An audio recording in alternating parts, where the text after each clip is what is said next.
Hello, welcome to the Leaders of Learning podcast. I'm your host, Ling Ling.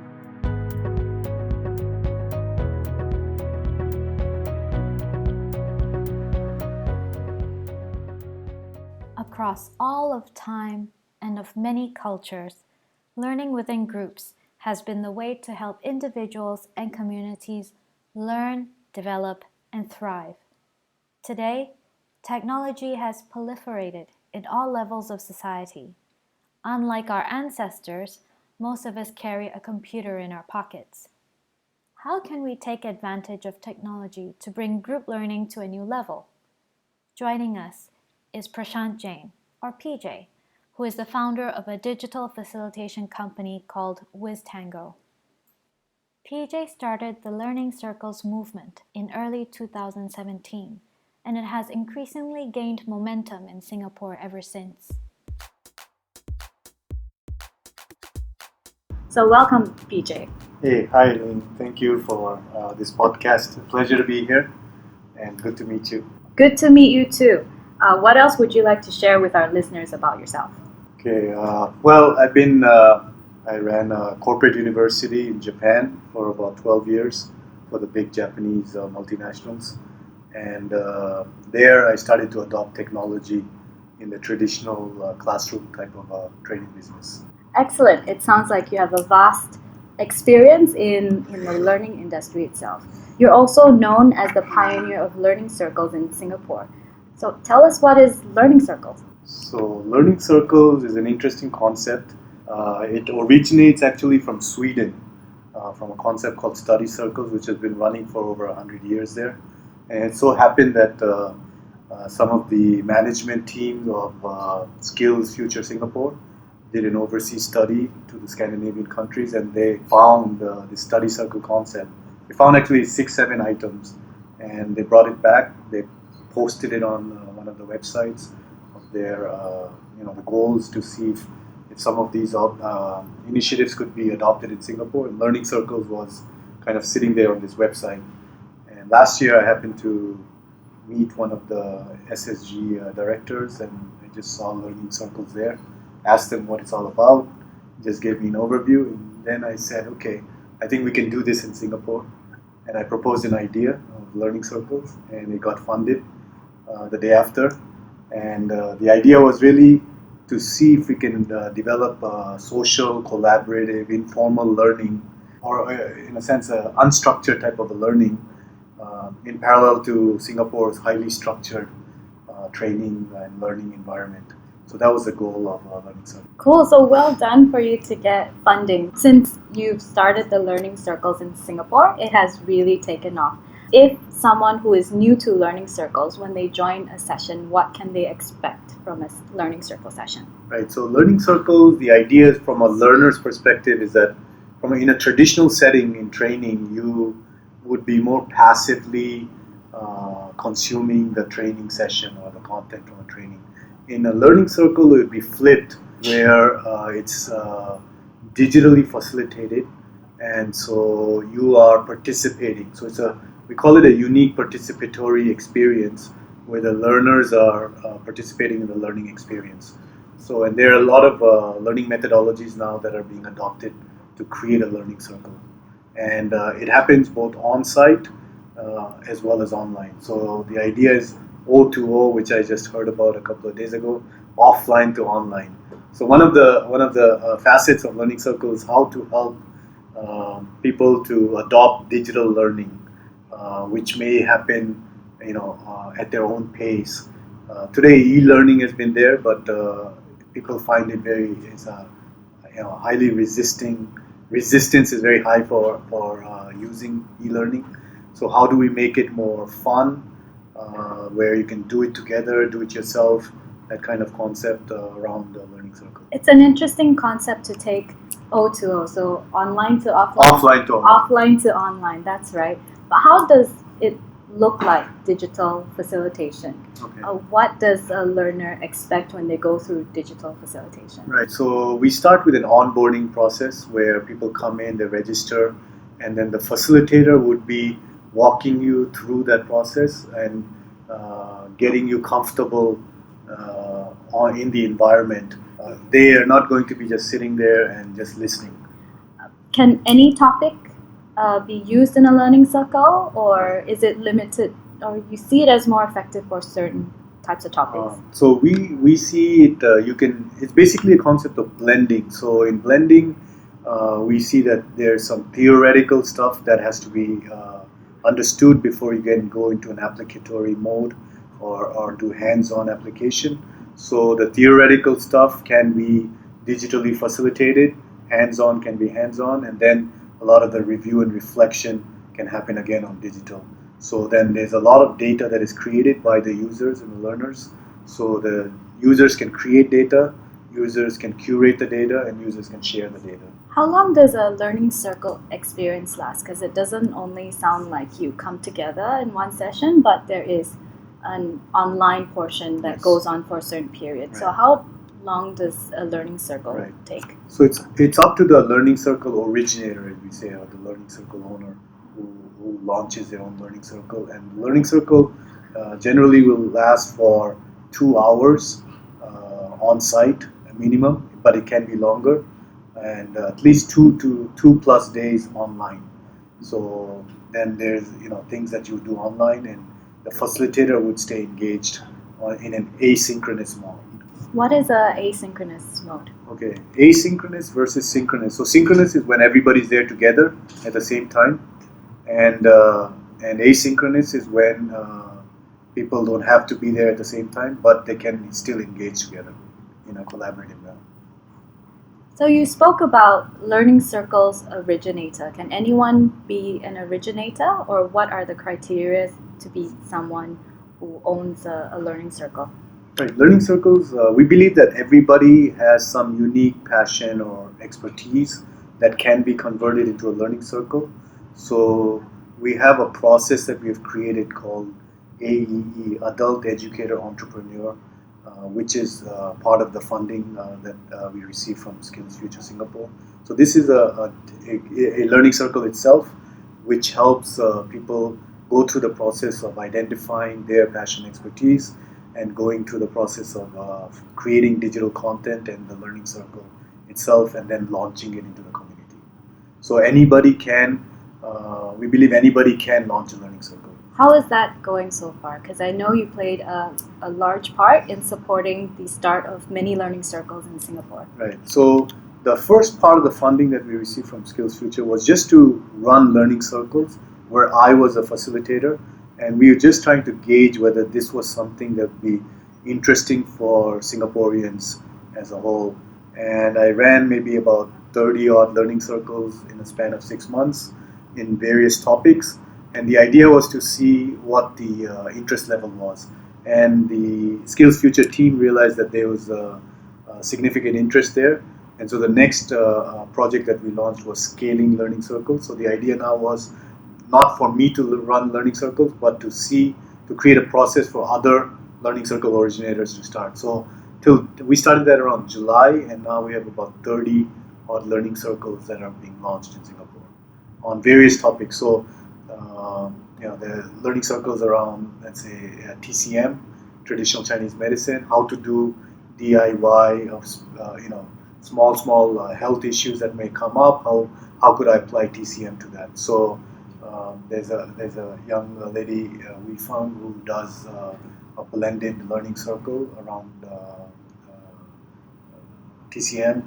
There's somebody, Ritu, who does a learning circle around mindfulness, how to implement mindfulness for project management. There's an author named Michael Podolinsky who does a learning circle around passion, how to improve somebody's personal productivity by discovering their passions. So there's a lot of different learning circles. And so my role now is really just to create manage the process of a person coming in, DIY their own learning circle, and so just to facilitate that process. What was your motivation to be engaged in this project of the learning circles? Right. So my motivation, when I ran my other business, the traditional training business, I realized that informal learning was really the key to successful learning. And we realized that the learning that used to happen in a traditional classroom versus the learning that happened outside the classroom was much more fun, informal learning kind of scenario. So we were trying to see how we could apply digital technology to informal learning. So that was the key motivation. And this technology is your LearnTech startup called WizTango, right? Yes. How does the WizTango platform work? If it's not an e-learning, how does it look like? How does it work? So one of the things that we realized when I was running my last business was that creating digital content is a very time-consuming and a high-cost activity, and it requires specialized people to know specialized tools and technologies. But we live in an environment which is Facebook, Google, all of the tools are out there which are free and publicly available. People are very used to those tools. So WizTango was built around that type of an experience, a Facebook type of an experience. We found that the value of a Facebook experience was great. Originally, it was great when people were proactively sharing a lot of whatever they were doing, with their community, with their network. So the idea of WizTango was to facilitate people to share their opinion around. So it'd be a facilitation, and so the facilitator would put out a question, and then people would contribute. So the platform is built around that. The idea of creating content, users creating content, users curating, and users sharing. So so there should be zero cost for content development, and you should be able to launch a learning circle within a couple of hours by understanding how to flip it around. So it's not training, so you don't need hours and hours of PowerPoint slides. It's more, how do I enable my learners and participants of the learning circle to go out, and how do I facilitate the learning to happen? So the platform is built around that, actually. I can see the benefit of digital facilitation and to have a learning session to be flipped.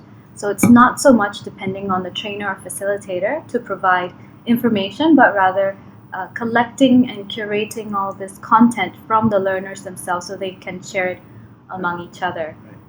So I see the benefit of learning circles and digital facilitation.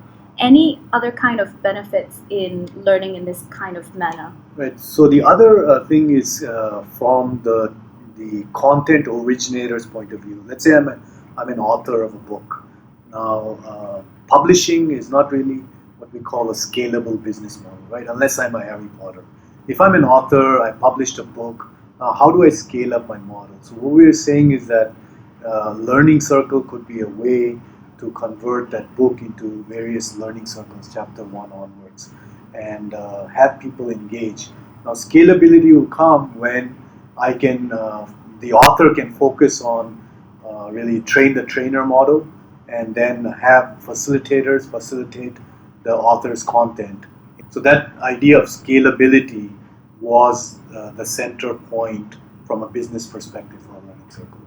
Not just for learning, we can realize that informal learning is powerful, but what would be the motivation of a content originator or an author to come out and do learning circles? So we have created that type of a business model for them to add scalability to them. So it sounds like the platform that's used for Learning Circle is your digital facilitation platform called the WizTango. But what if it's in a scenario where I find benefit in using digital facilitation in my organization?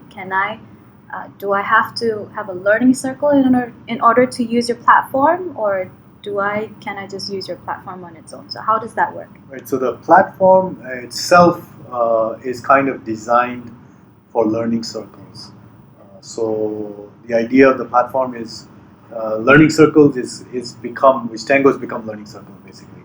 So when somebody's interested in using it, they're basically interested in a learning circle. So that's be the starting point of using the platform. So learning circles and WizTango, they come hand in hand. Hand in hand. So if someone were to implement WizTango in their organization, the learning circle process comes with it as well. Yes. Excellent. Based on your experience, how difficult it is to get funding for learning circles? So one of the fantastic things is that we're in Singapore, where the government is very active in helping innovation to happen. So in collaboration with Skills Future Singapore and the Office of Lifelong Learning, we have established this process of Adult Educator Entrepreneur, which is a 10-day coaching program. So digital coaching. So when interested persons, people interested in launching a learning circle, simply have to go through this process, and there's a funding application which we have streamlined now. So within 7 days of filing for this application, they can get funded for their learning circle up to $1,500 for the first primary learning circle, and then if they want to do subsequent applications to impact a larger set of learners, they can put up an application for up to $50,000.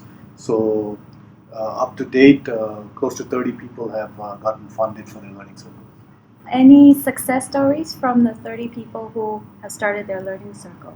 I'd say, yeah, there are a lot of success stories, a lot of different type of people from different various backgrounds. I can highlight a few.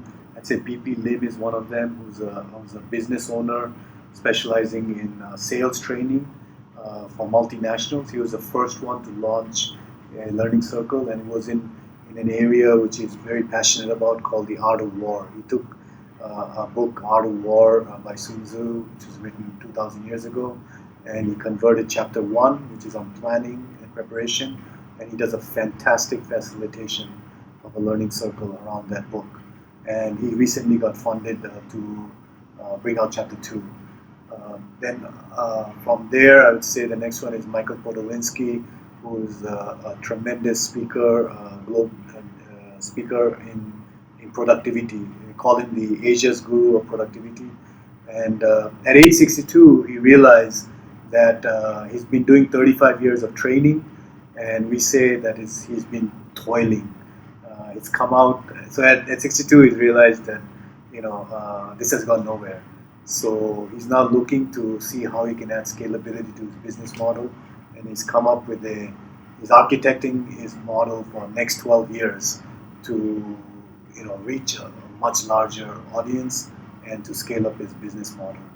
Then I would say there's another person, Hui Fang, who is an entrepreneur in the area of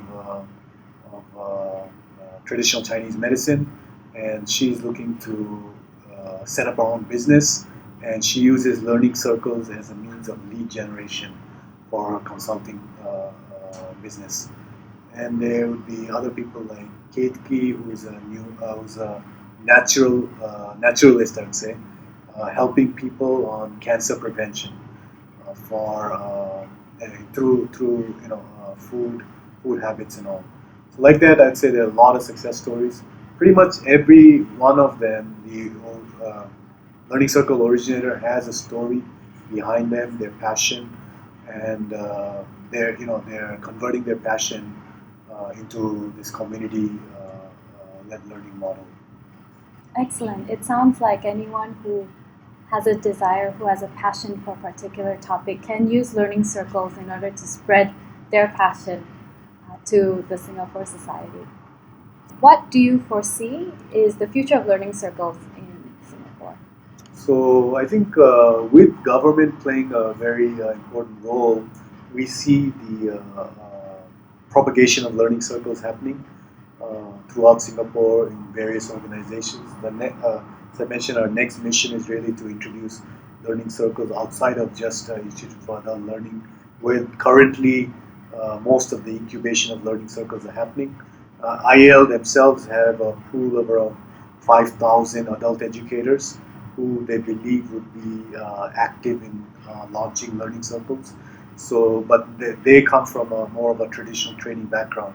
So I feel there are possibilities of any agency or any organization to participate in learning circles. So I see the propagation happening now, where I feel the impact will be in the whole learning journey for individuals from the traditional training model to more of an informal learner-led model. It sounds like it's an exciting future for learning circles, for many more learning circles to be launched in the months and perhaps years to come. are the next steps for learning circles and for WizTango? So there are many next steps. One of the things that we are looking at is a collaboration with the Institute for Adult Learning, where we're looking at establishing a team that would be helping the formation of learning circles, coaching of learning circle originators, and helping them bring their learning circles out to enterprises and other organizations outside of IL, and then looking for monetization of their learning circles. So that's the next step for us to help learning circles. Well, the first step was to get them funded, and the next step is now to get them monetized through enterprises. So if someone has a deep passion and a desire to spread whatever passion and desire they have, and they want to start a learning circle, how can they get in touch with you? So it's fairly easy. I would suggest them to go on Google and do a search on Singapore Learning Circles Meetup. So there's a meetup around learning circles, or they can go on Facebook and do a search on Singapore Learning Circles, and or go to wiztango.com and just join, subscribe, like, and look out for a learning circle called Make Learning Circles Work For You. DIY launch happens once or twice a month, and they can join this learning circle to launch their own learning circle. Thank you very much, PJ, for your time and for your insight about learning circles in Singapore. You're welcome, Ling. Thank you very much. That was Prashant Jain, founder of WizTango and chief architect of Learning Circles. Joining us in the next episode is Annie Yahya, founder of Vital Voices Asia and co-founder of Cowork Asia.